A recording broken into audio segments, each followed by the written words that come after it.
Nah, in charge.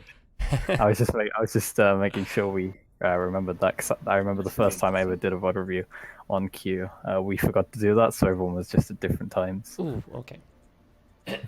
That is unfortunate. But let's go ahead. We're gonna have an Ana main here in gold, high gold, I believe.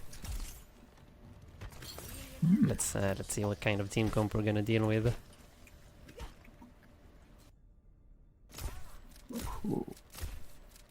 It looks like a ball. We're gonna have another Moira. Always the double main healer, golden plat. Double main healer, double main tank, Yes, we've double got spam it. And the DPS, Junkrat, of course. double spam DPS. Last pick, come on. Farah, spam DPS. The prediction. Okay, so if we'll just start right here before the gates even open, what would you start thinking here? The situation if you were an Ana, like what would you focus on? What would your game plan be?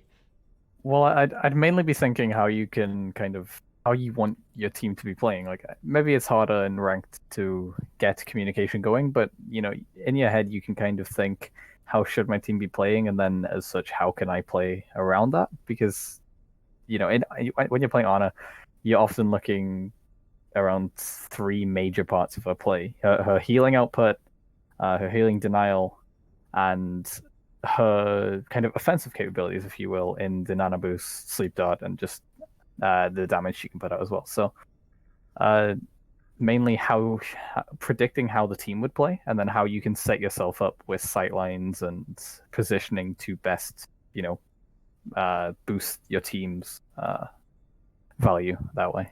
Yeah, indeed, you're absolutely correct. Ana has an insane kit, to be honest. Like she's so versatile. You can do so much, and you've got so many choices, but you gotta pick one, and that one might be the wrong one, or it might be the right one. But that's why she's so hard to play. You have 11 people that you can shoot, and missing one shot might be the difference between a won or a lost team fight. But okay, so well, my first thought here, since we have double main tank and we're gonna have a Farah Junkrat, our Moira can't really heal the Farah at all, so maybe keep a little bit of an eye on the Farah just so that she doesn't die to random poke damage. And Ball is probably gonna have to keep himself in check with health packs and stuff like that. So you're gonna mostly focus on like the Farah and the Junkrat, maybe a little bit on the Reinhardt. But mostly, I would actually look to try and go offensive as much as possible in a composition like this.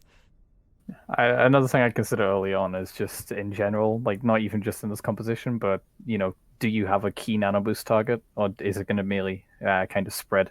Because in this comp you have a few. You could maybe nano boost the Farah to get a bit of a extra ult charge or even a bit of damage behind the barrage. You can nano boost the Ryan to follow up Shatter. You have a lot you can do with it. So maybe try and consider early on what you want to do with that ultimate. Definitely.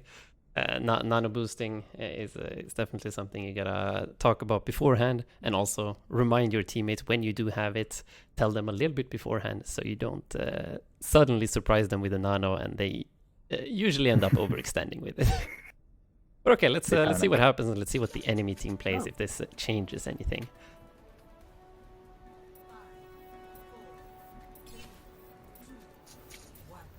3, 2, 1. So we're starting from the high ground. This is fine. We've got some pretty good sightlines here. Gotta keep our teammates healed up though.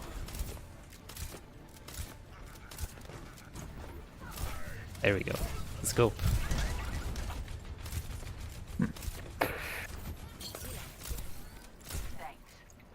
Okay, now we actually saw what the enemy team was playing. Hang on.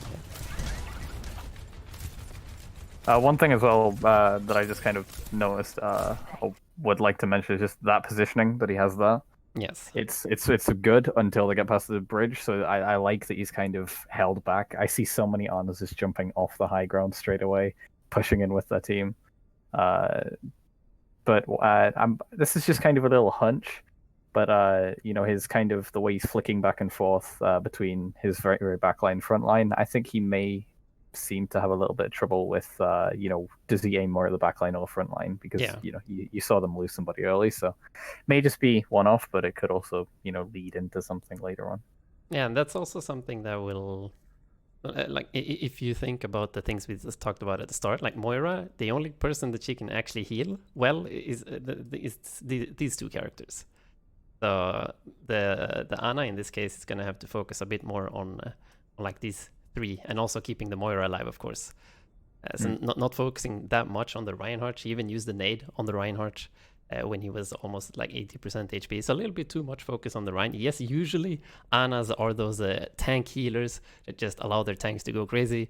But in this situation, gotta divide up the responsibilities between the healers a little bit. But we can see now from the enemy team here, they're also playing a Reinhardt with the D.Va to eat up some of that spam. And they have a rather weaker healing lineup here. So they have Brig and Moira. A lot of close range brawling power, but not a lot of long range, and absolutely nothing to deal with the Pharah.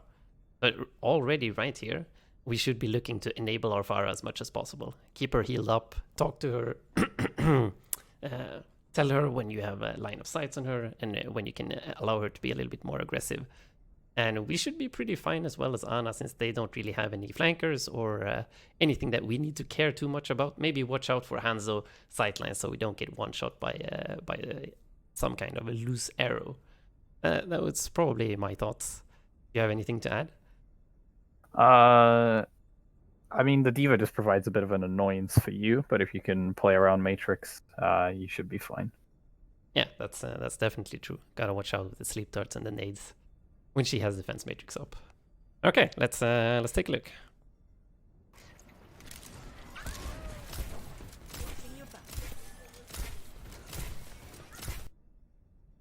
Oh, what's that? Oh, just a little bit of lag.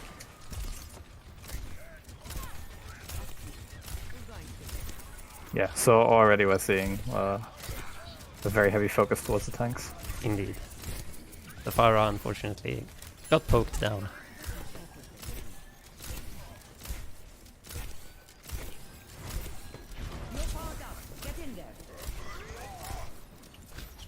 So no call-outs so far. I believe the microphone has been muted all the time.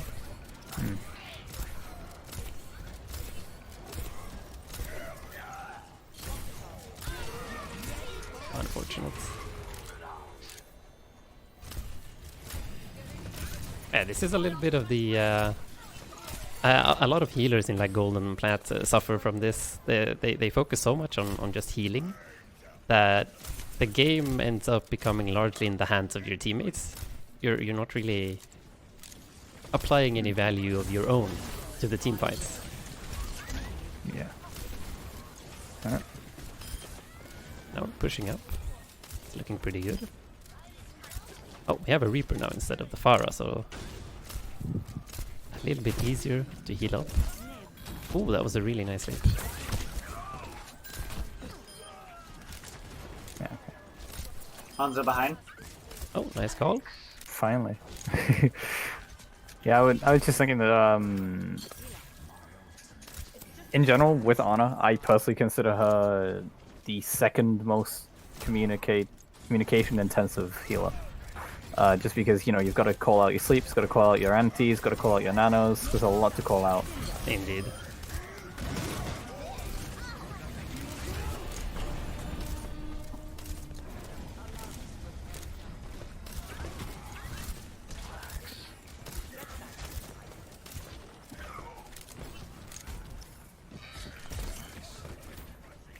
So far, so good. Pushing up. Trying to get a little bit of a value out of the offensive nades. Poor Reinhardt. Usually you disengage from the tire, but he really wanted to get in there. Yeah, not recognizing the Reinhardt, your main tank is dead. There's no way you can push anymore. Unless you have maybe double main tank. Double main tank. I guess, yeah. Still very heavy overextension. Yeah, gotta watch out and respect the Brig. Brig can easily solo an Ana. Unless you have some support from your teammates.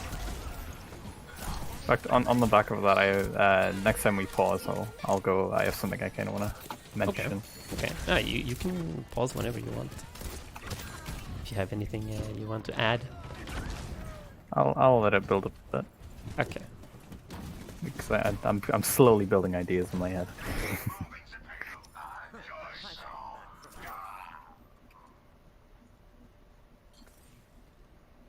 Another thing I'm also seeing a lot is we're using a lot of abilities just off cooldown. And it's kind of gonna. It may not leave us stranded per se right now, but you know, if they decide to swap onto the likes of Tracer or Genji or something, you leave yourself pretty much, just vulnerable to a dive of some sort. But yeah, you're definitely right about that.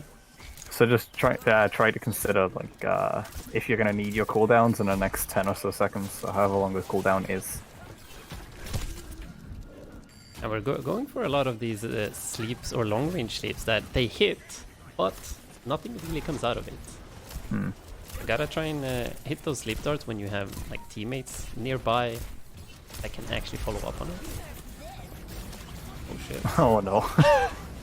The flanking diva bomb. Unexpected. Okay, right. I know what I'm gonna say. I'll just take that for a second. Go ahead. So I don't think I'm really gonna do any drawing for this, but one thing that I see particularly in ranked and especially at like the lower elos, like your golds through diamonds, is healers tend to forget how vulnerable they are. They forget, and I don't just mean that to like flankers and such, but also, they'll push very deep and they'll stand almost on top of their main tank, and I'm seeing it a lot here. You saw it with where we engage on the brig, but just remember that you are pretty much the most immobile hero in the game, and at the same time, you're very vulnerable to even just one-on-ones once you use your cooldowns. So really, for example, when you do sleep that brig, my best guess is to get to a safe distance and escape, because whereas DPS kind of have mobility cooldowns, they have damage to zone people out. You don't really have much of that. So when you're playing healer, you're looking to play as safe as you can a lot of the time to keep yourself alive. Because without you, how's your team going to survive? In my opinion, the most important role in the game is a healer. Indeed. Yeah, Ana is really, really weak, and that's why she needs that much heal and help from her teammates to stay alive. And your life is for sure the number one priority. So never go out of your way to heal teammates that are overextended or like you try to save people, but that sacrifices your own great positioning. You should always be as safe as possible. 99 times out of 100, you should be the last one to die on your team, unless they have a flanker or some well-coordinated dive that comes from an unexpected angle. Definitely try and work a little bit on that. Yeah. Just take back the control when you're ready. Wait, why can't I set it so everyone can control? Like the let everyone control thingy, it just doesn't work. I can't click it. I think the let everyone control is everyone goes at different times, so. Oh, yeah, okay, then that sucks. We'll keep it like this. Yeah, like this distance, this positioning is actually pretty good. Just gotta make sure you move up with the tanks when they take a little bit more space. Oh, now we can maybe go up the stairs here to the right, just to get a little bit of a better angle. Yeah, I like the distance, but maybe taking a rotation to the better sight lines would have been a little bit more valuable.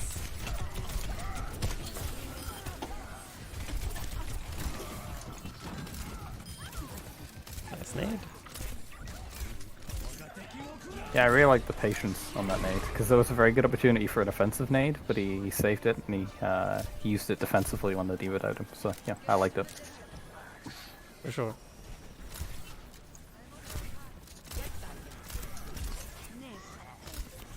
Decent sleep dart. Usually if you manage to hit a sleep dart on a Reinhardt that is like swinging or fire striking or whatever, you usually want to nade instantly so that he's still stuck in the sleeping animation, just like a small stun. That way you guarantee the hit of the anti-nade buff on the Reinhardt, and he probably dies right there.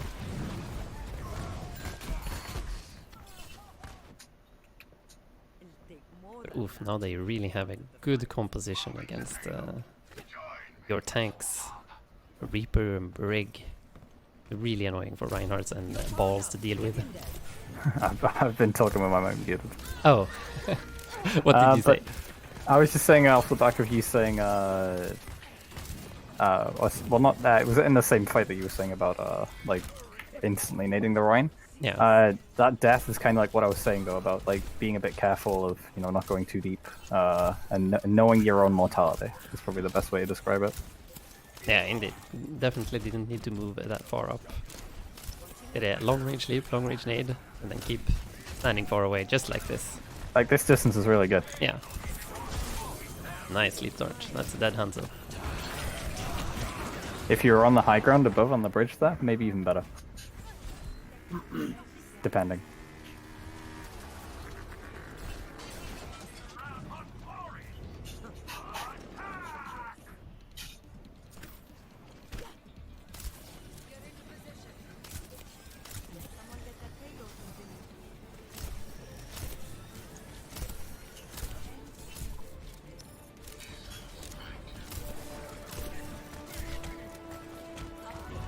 Oh, unfortunate.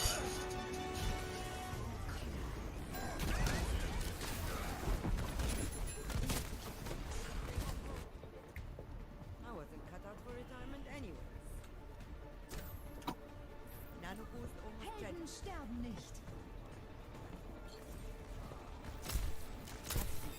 Who's going to? You're powered up. Get in there.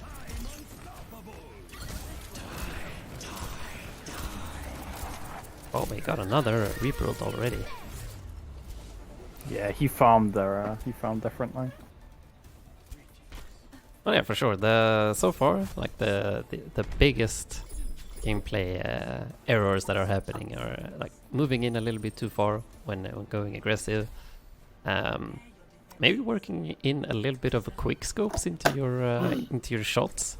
So you're doing the long range hard scoping pretty fine, and the close range, or at least ultra close range shots are hitting pretty well as well.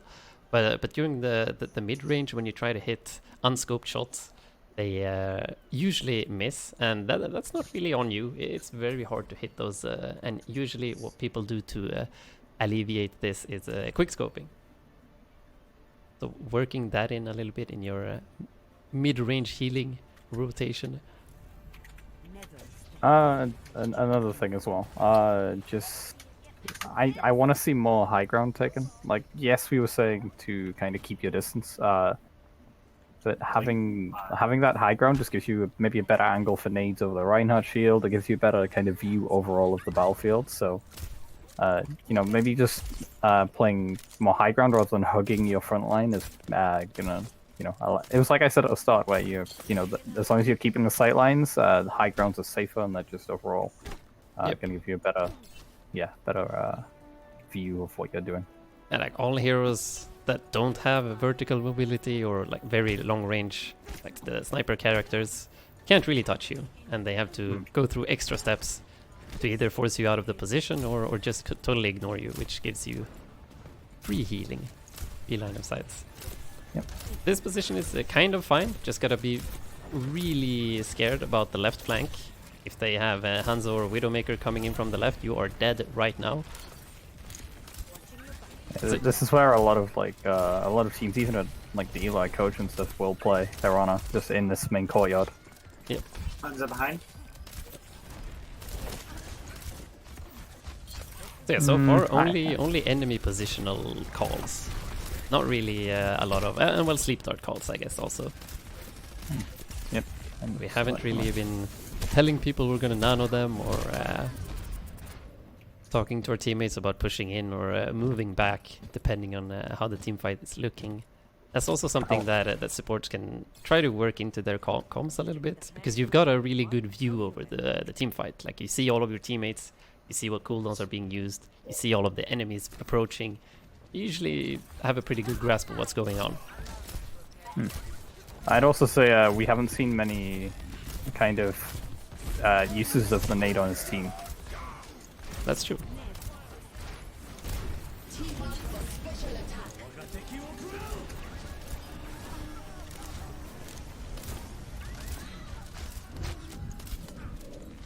Almost jumped back into the dragon there.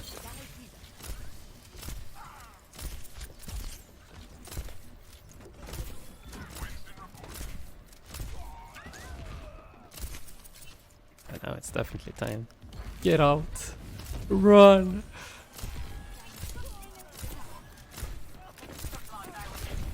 Oh, so close. You get this diva to get back into mech though. She instantly lost it again though. Yeah, 'cause she went back in instead of out. I think they're actually running the dive comp now, though. Monkey Diva. Yeah, Monkey Diva, they have a soldier on the high ground and a Junkrat on the high ground. Decent. At least a fairly stable comp. 2-2-2. This monkey's holding as well. Nice. Yeah, that was really good. I don't know if I was far. No.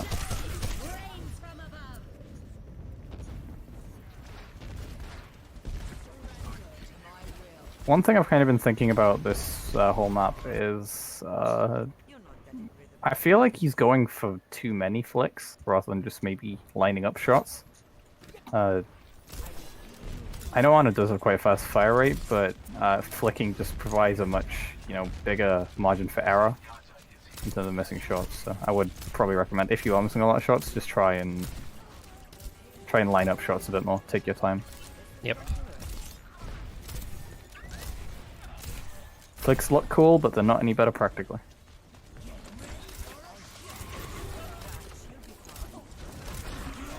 Yeah, Ana is a fairly difficult hero when it comes to like mechanics. You gotta hit your shots, and sleep dart's really hard to hit. The nade is a little bit easier, but it's such an important cooldown that it's important that you use it at the right moment. I think she's probably the most mechanically intensive hero in the game.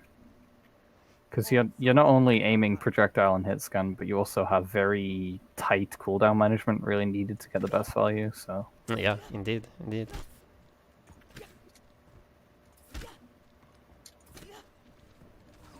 You're also such an important part of the team comp as well. You're a lot of the time you're the main healer, so the main source of healing. Yeah. I won't say main healer, but always going to be the main focus of flankers and targets, and everyone wants to kill you. Nice. Yeah, that was actually a fine aggressive push here. I want to see him use more splash nades, like splashing them against the wall to get behind a shield. Nice nano. Nade. Oh, yeah, that was a really good nade. That was a really good nade, yeah.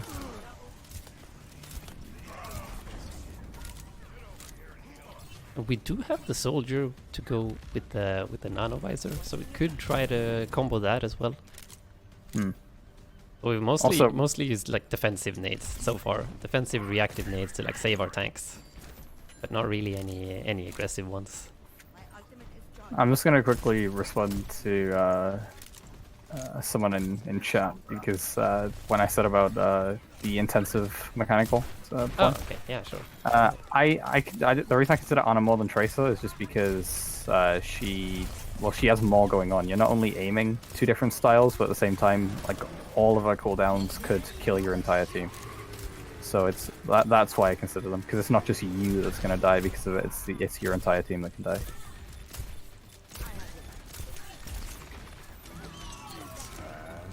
Yeah, I think it puts a lot more strain on like the game sense part, especially since you have you need to make the correct choice at all times. You have 11 people you can shoot, maybe ignoring to heal one of your teammates and actually trying to go for a kill or two can change the tide of a fight.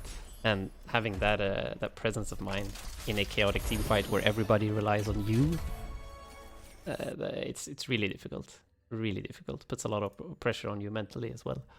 I mean, I think the way, Tolino, the way that you probably balance, at least the way I usually consider to balance, is will the teammate I'm healing, will they kill the enemy I'm going to shoot faster, or at the very least, can they survive without this healing for 1 second?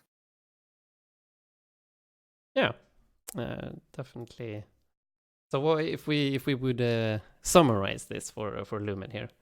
What would you think the first thing he should work on, like in the next game? Well, if you can give him one, just one lesson, keep working on. Well, I think the biggest thing, because there was multiple areas of it, positioning. Just because of the fact, at times he was maybe overextending a little bit. At times he was maybe even playing too passive. That's a trap that you shouldn't really fall into. Try to balance your sight lines with your general positioning, and also look to take high ground as much as you safely can. Just because, in general, when you're on high ground, you have better line of sight. You are in general safer because, like we said about vertical mobility and such. So, I'd say for me, it's just general like thinking about positioning a little bit more and considering how you get the most value out of where you're stationed without being, too risky about it. Agreed. That's definitely the biggest take on this specific pod, at least. I know that it might be map specific, because I know that in the previous pod you actually had some really good positioning, and there were other things that went wrong. But of course, you're more familiar on some maps than others. So yeah, okay. Work on positioning, use some more high grounds, and focus on keeping yourself alive. It's good that you're taking risks sometimes, because just playing passive and letting your just like we said at the start, like just healing people and not really trying to affect the outcome of the game yourself is most likely gonna not end very well, depending on what kind of teammates you have. So I actually like that you try to go a little bit more aggressive and try to make plays yourself. But just keep in mind that you're super important. So only do them when you kind of know and have an idea that you're gonna be fine. Anyway, risk versus reward. Risk versus reward, indeed. Consider risk versus reward. Gotta start somewhere though, and it is gonna have some growing pains coming with it when learning how hard you can push your hero's limits.